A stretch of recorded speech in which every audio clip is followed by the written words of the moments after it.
dispense with the pledge and we'll ask Mr. Towers if he'll give us a short invocation.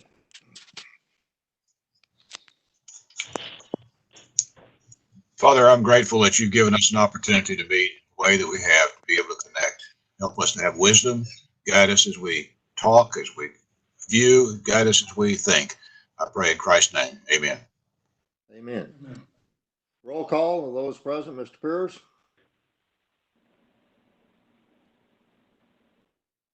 Mr. Hollinger. Present. Mr. Coley. Present. Mr. Beebe. Present. Mr. Armstrong. Here. And Robert Towers. Present. We have a quorum present. And this meeting is being recorded, obviously.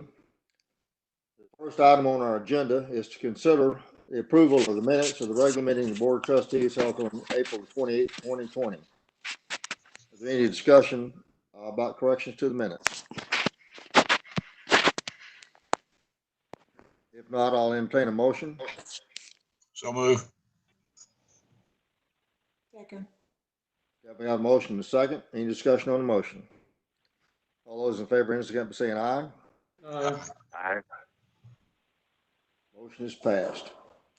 The next item is the chairman's update, an opportunity for members of the public to suggest additional topics for discussion on topics of interest with a presentation limit of 3 minutes. And the information was sent out. People should respond with any questions or comments by 11 a.m. on today. And as far as I know, we have no response. None. Okay. That's confirmed. I'm hoping that everybody family is well with this coronavirus 19 pandemic, and hopefully, from what I'm hearing from the governor's office and first one, it looks like we're going to be back on schedule pretty soon. I'm looking forward to that. I know you are too. And at this time, we'll go to the Chancellor's report. Sir, I really have nothing to report other than to let you know that the staff is working day and night and diligently to form those parameters on how we can get back opening up. There's a lot of things to digest from the governor's task force to the Commissioner of Education, CTC, and so forth, trying to piece all that together. And it changes daily, by the way. Every day we get new rules and regulations. So as we move forward with that, we'll be unfolding and bringing the campus back. Thank you. Any questions of the Chancellor? None. Hearing none, then we'll move on. Next item on the agenda is discuss and consider approval of the April 2020 interim financial statement and investment report. And Mr. Liberty, would you lead us through that, please? Yes, sir. Hopefully you have a copy of the investment report. I was thinking about it this morning, what I was going to say, and if this was a normal month and we didn't have COVID, my discussion would probably last about 10 seconds because the numbers look pretty good and we're moving quite along nicely in the fiscal year. However, because of the pandemic and the things that we know related to pandemic, there are several things that are key to point out. If you just looked at these numbers by themselves and you looked at the financial statements, you would think, got a pretty good year going along. The numbers are positive, and we look good. But once again, these numbers are through April, which is still the very end of the spring semester, which began in January with enrollments that started well before January. So there's not a lot of the bulk of the negative effect of COVID hasn't hit us yet. It's starting and it's there, and I can point it out to you, but the bulk isn't there yet. Where we're really going to see it is in the summer, definitely, because we already know where those numbers look like. And then the next kicker becomes what's going to really happen to us in the fall. As far as it stands right now, like I said, it's not terrible. We are still positive. Even though we're not as positive as we were last year. And some of that is related to slightly declining enrollments at the beginning of the year. And we're starting to see a little of the kickback in April relating to the pandemic because, as you know, we've closed our child development center. We closed the dorm and refunded all of that tuition back, prorated to those dorm fees back to the students. Our planetarium is closed. All of our on-campus operations and little small things that we do that don't sound like a lot at every piece adds up to financial numbers. Also, our contracts that we don't have many anymore, but we have a very large contract in Fort Hood, and we have a very large contract in Europe. The one in Europe is running at subsistence base, as I would say now. It's down.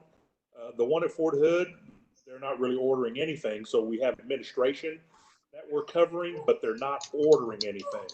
So you're going to see these numbers, I'm afraid, continue to decline. And where I see that, and the telling way to look at that as far as I'm concerned, if you look at the first page of your financial statements and you look at deferred revenue, what deferred revenue represents is revenue that we have either been paid or where someone has registered for a class, but that class has not completed yet or hasn't started yet. So it kind of is a predictor of what's going to come in the future. You know, you pay for a class that starts in April, but it's a 16-week class. Well, only 4 weeks of that is showing as revenue in April. The rest of it is deferred into a future time period. Well, if you take a look at the number that we have out here now, you'll notice that our deferred revenue is $8.6 million, whereas last year it was $11.1 million. That's about $2.5 million less than it was from the previous fiscal year. And that's because of the fact our enrollments for the upcoming time frame are down significantly. They're down 17.5% for the Texas campuses, and they're probably down, my estimate is going to be that much plus maybe another 6 or 8% in the Continental, International, and in Europe. So that's what represents the big decrease in that number.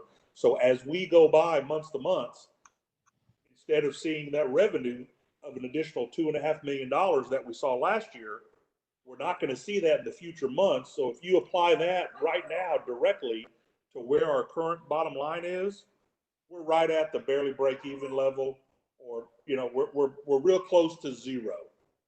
That's kind of where my guess is as to where we're going to finish this year, looking at what we're looking right now.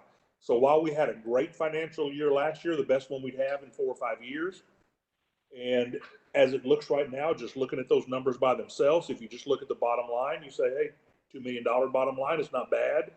I'm afraid that's going to slowly start to evaporate through the rest of the fiscal year. We have put things in place to stem as much as that as possible. I shared with you at the last board meeting that we were going to put a hiring freeze down like no other hiring freeze that we've ever had before. And not only have we pretty much put an end to all hiring, but we had a list of roughly 35 to 40 open positions.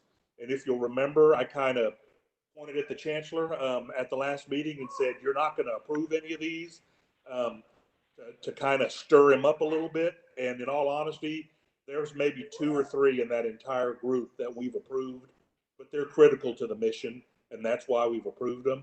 The rest of them we've eliminated from hiring this year, and we're eliminating them in next year's budget, which is what we're going to have to do to try to have any opportunity of balancing next year's budget with the things that are going on. So as it comes to the financial statements on their own,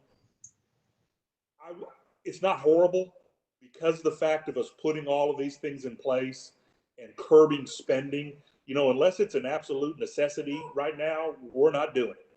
If we had a contract in place for some construction that we've already started and we can't stop, obviously, we've got to pay it one way or the other, so we might as well let them finish their work and go ahead and pay it. But we're not doing anything else. We're not doing any new capital items. We're not purchasing capital equipment, and we're only spending dollars on items that are 100% mission critical. when we sent the paperwork out to all the individuals to begin the budget process and start pulling the data and send it to, we told them this is definitely not the year to ask for things that are nice to have.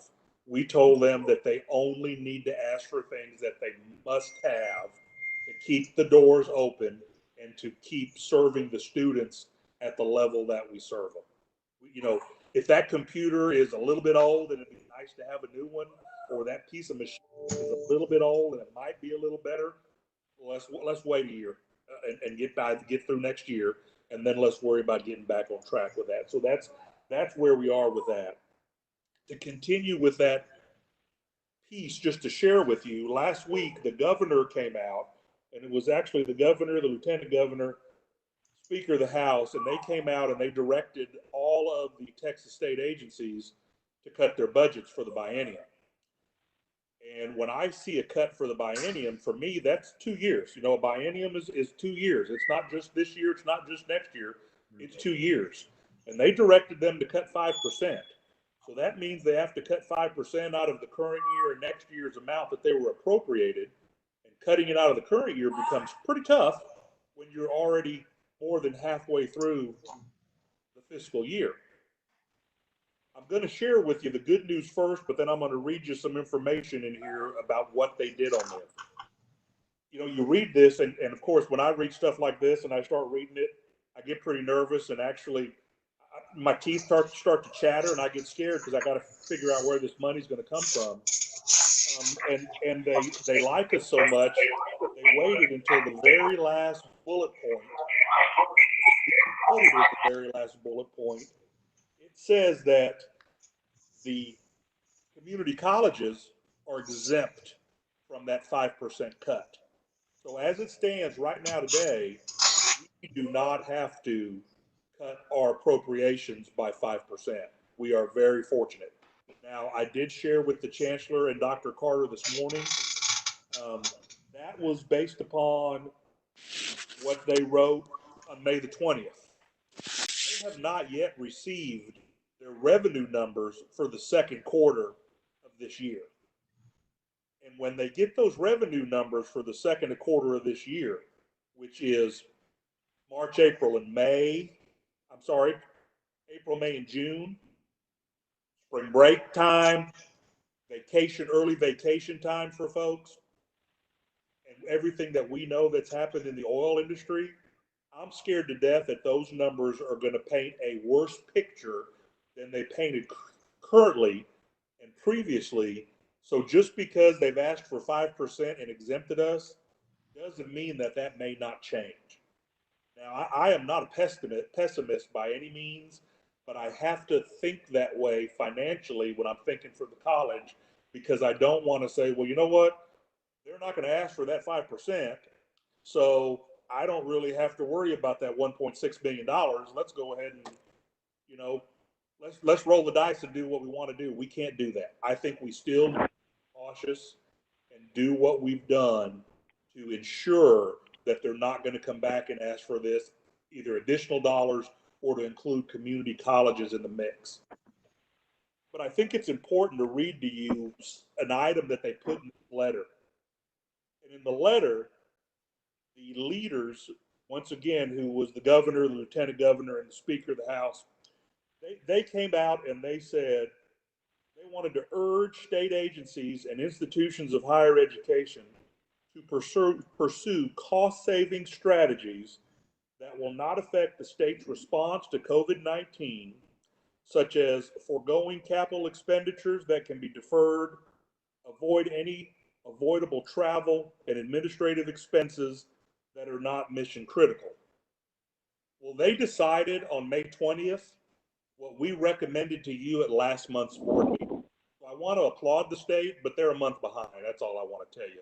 We were ahead of the game on this because we saw this coming and we wanted to make sure we did not have a problem.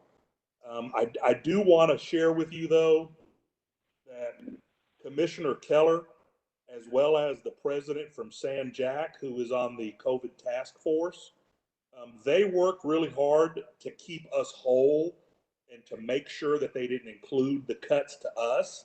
So it's the first time I shared with the Chancellor when I got this news. It's the first time I can ever remember a commissioner of higher education caring about us. And when I mean us, I mean community colleges. Normally we get table scraps anyways. But in this particular case, the determination was made to protect us and to keep us whole, because I think they're starting to understand that we are the ones that are doing the bulk of the education for the students in this state. Even though we're not the big 4-year schools that get all the press, we're the ones that are doing the bulk of the education, so they're starting to protect us. So that's all I wanted to share, is that as it stands right now, it looks like we've dodged a bullet, but I'm not afraid that I'm afraid that there may be more rounds to be fired in that chamber. So we need to be cautious.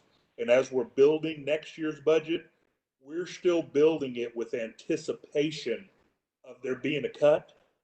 And if those cuts don't come, we can always add money back to the budget if there comes the time where we actually need to spend it on those items that are critical. And if anybody has any questions, I'm more than happy to answer them. Any questions of Mr. Liberty? Can you hear me, Rex? Don Armstrong? Would it be beneficial, as a very good report, would it be beneficial to brief Representative Buckley and Representative Shine so they have awareness what we're doing and how well we're working? Mr. Armstrong, this is Jim Yiannopoulos.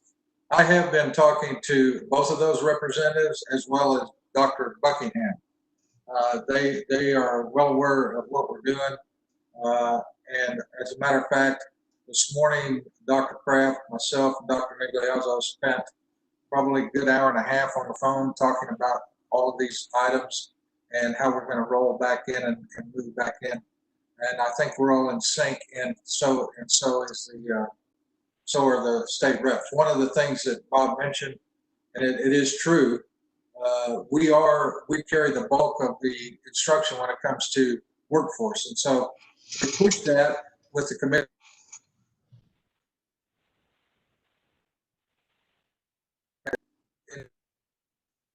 If there's going to be a comeback, however that's going to happen, it's going to take the community colleges to carry the bulk of the load. That's why one of the reasons they left us alone with the money this year, and they opted that they were correct. Don't take the money from us.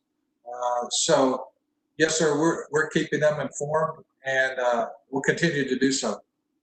Good, thank you. Any other questions of Mr. Liberty? If not, we'll entertain a motion. So moved to approve. Motion been made for a second. Second. Motion been made and seconded. Any discussion on the motion?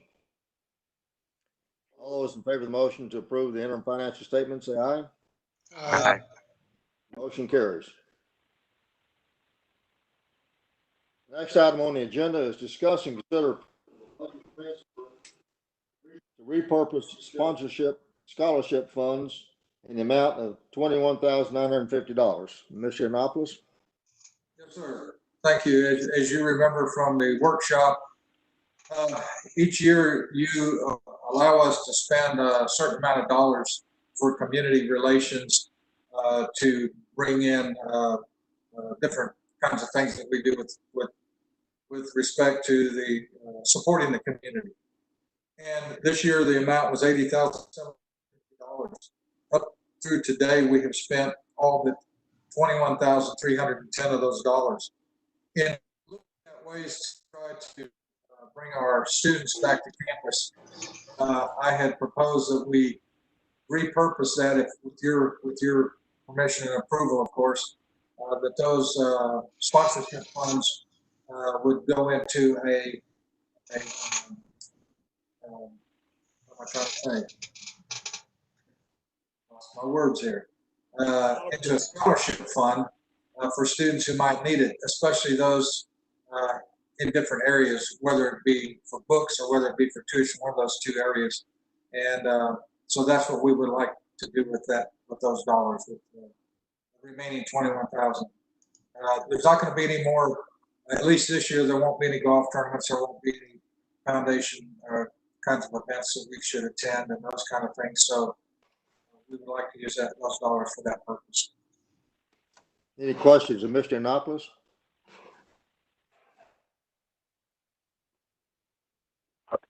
Hearing none, I'll entertain the motion. Mr. Armstrong, I'll move the approval and think it's a good idea to move forward. Towers, second. I second. Oh, Motion been made and seconded. Any discussion on the motion? All those in favor of the motion say aye. Aye. Aye. Motion carries.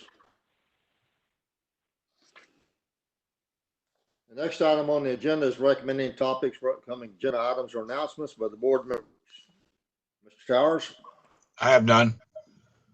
Mr. Armstrong, Yes, sir. If administration has time, I'd like an update on Title IX program.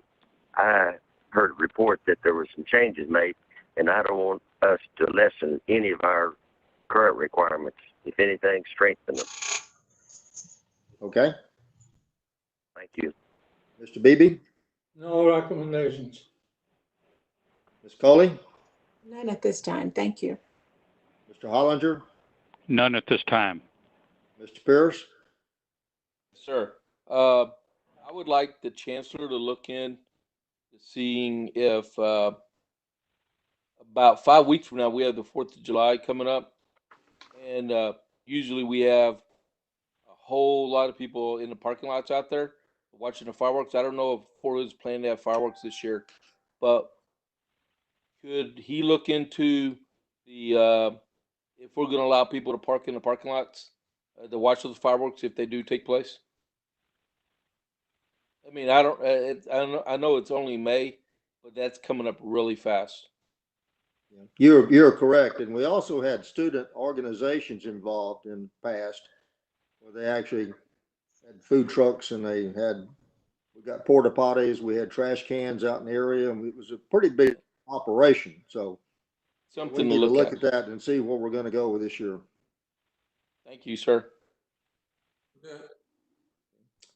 The only thing I've got on mine is an item that Mr. Manopoulos and I have been discussing for a couple of days, and that's the scholarship awards. And we're asked for an update on that so the rest of the board members can get some information there. It appears, this is just what it appears on the surface, that if a person gets a scholarship from Central Texas College, from the foundation, or from any sources that we have, we've been in practice, if that person also received federal money, for whatever reason, we decided to take the money back that we gave them for scholarships. And so Jim and I have been talking about that. We're going to look into it because it affects the foundation, it affects the students, it affects the quality of life of students. So we need to find out where we are on that particular spread.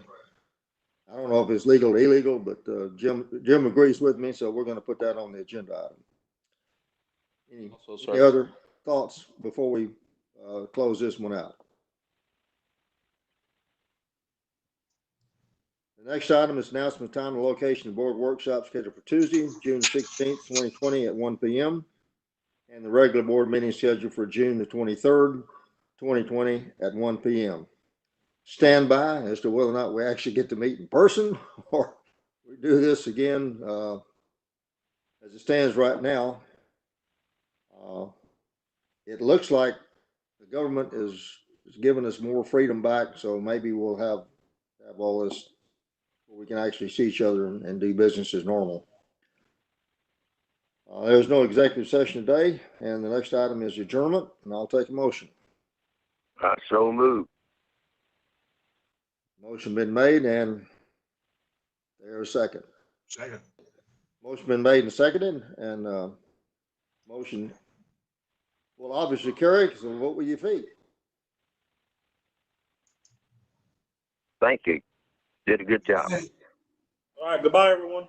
Bye. Y'all take care out there. Okay. Thank you.